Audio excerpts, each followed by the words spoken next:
अभी बड़ी खबर आ रही है दिल्ली से। दिल्ली पुलिस की स्पेशल सेल सेंट्रल एजेंसियों ने 5 राज्यों में रेड के बाद आईएसआईएस के टेरर नेटवर्क का भंडाफोड़ किया है। अब तक 5 संदिग्ध आतंकी गिरफ्तार किए गए हैं। दिल्ली से 2 संदिग्ध आतंकी अरेस्ट किए गए हैं। इसी पर प्रेस कॉन्फ्रेंस हो रही है, आपको सीधा लिए चलते हैं। एक 10वीं पास है आफ्ताब, और जो दूसरा है अबू बकर, जो है वो मुश्किल से 5वीं पास भी नहीं है। लेकिन जो दानिश है ये पढ़ा लिखा है। क्या पढ़ाई की? ग्रेजुएशन किया हुआ है। आपको हाँ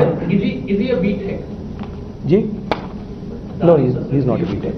सर पहले भी ऐसे मॉडल बस्ट किए, तो ये कोई पुराने मॉडल को ही पार्ट है and other people who could be involved in this who might be different part of. नहीं, ये जो है, ये फिर से मैं रिपीट कर रहा हूँ कि ये पिछले मॉड्यूल से इसका कनेक्शन नहीं है।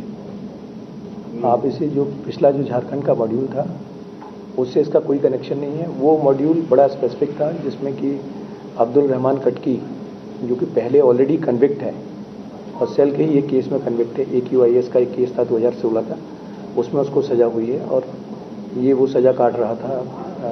वहाँ से उससे कनेक्टेड लोगों का मॉड्यूल था। ये बिल्कुल फ्रेश मॉड्यूल है। और भी कुछ स्टेट ISIS के साथ में क्या कोई लिंक निकल करके आया था इनका?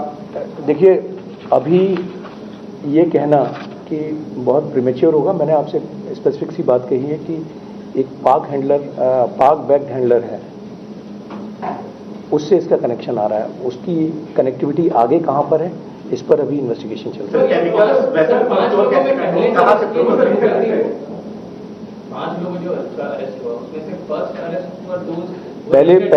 पहली दो अरेस्ट दिल्ली से की गई थी, और चूंकि दिल्ली से अरेस्ट हुई तो उसके बाद में उसका मुकदमा दर्ज किया गया।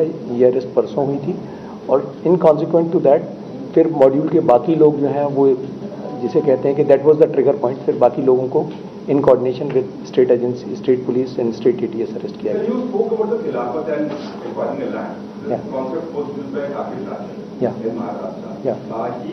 managed to get a place वहाँ पे केवल महाराष्ट्र से था।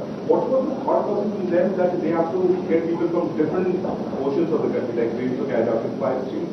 So how were they trying to make a plan like for Khilafat? Good that you mentioned Saqib Nachin and this concept of Khilafat. Exactly, the concept of Khilafat starts from the fact that one can go for so-called zihar only when there is a land acquired and it has been declared a khilafat. Once khilafat is established, it so-called gives them